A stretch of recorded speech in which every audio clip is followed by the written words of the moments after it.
Just to sort of wrap things up a little bit, I mean, we talked about technology and the benefits that it can play, in the ways of removing sort of manual processes. So, a technology project is a very intimidating, a thing for anyone to look at, especially, an asset manager looking to scale and looking for scalability as well.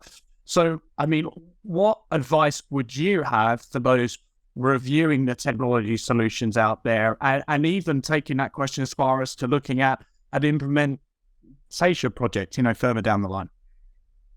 Yeah, I think, ensuring there's front to back harmonization. I think I mentioned it before. That is of paramount importance.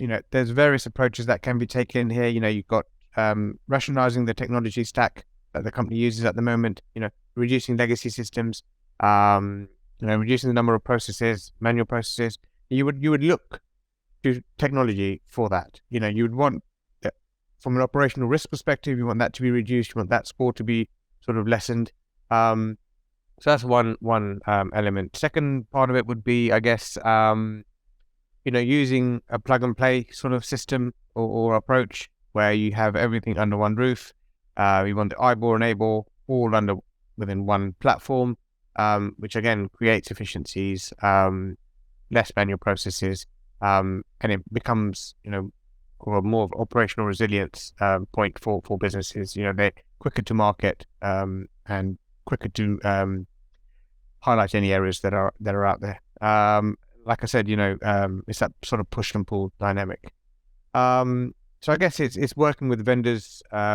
Each business is going to be different. So there will be sort of various different types of requirements, but I guess, having one vendor do everything for you is probably the best option, I think, at the moment that we see. Yeah, and certainly looking at those projects as well is many of those vendors that do have either a complete front to back or, elements that cover, a core components of that. You can break them down into a modular implementation process, can't you? You look at that, thinking back to the earlier point, maybe get your data management process in place, get some automation and technology and solutions in place, then look to build and scale on that and go, right, do we have the investment book of records that we can rely on, and then build that out and be reconciling good ongoing from historical data onwards.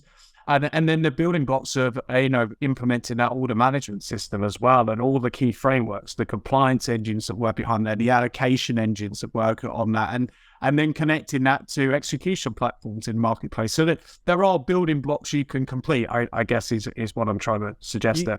Yeah, you can. I mean, there's two approaches. There's that approach, quite rightly, as you say, James, but there's also the approach that I've seen taken is where a business will want to change its entire technology stack in one go. Yeah. And that is creating a new target operating model, front to back. And that the analogy I use is that, they're trying to fly the plane but change the engines at the same time. Which is that kind of analogy, you sort of keeping the lights on at the same time as creating a new target operating model. And that's a big ask. There you need the right skill sets, you need the right resources in-house or from an external source to manage that whole process end to end. And that's where we add the value, from a technology perspective, but also from a wider group perspective. We have the skill sets, we have the knowledge, we have the expertise in-house to be able to deliver those large transformation programs, for asset and wealth managers.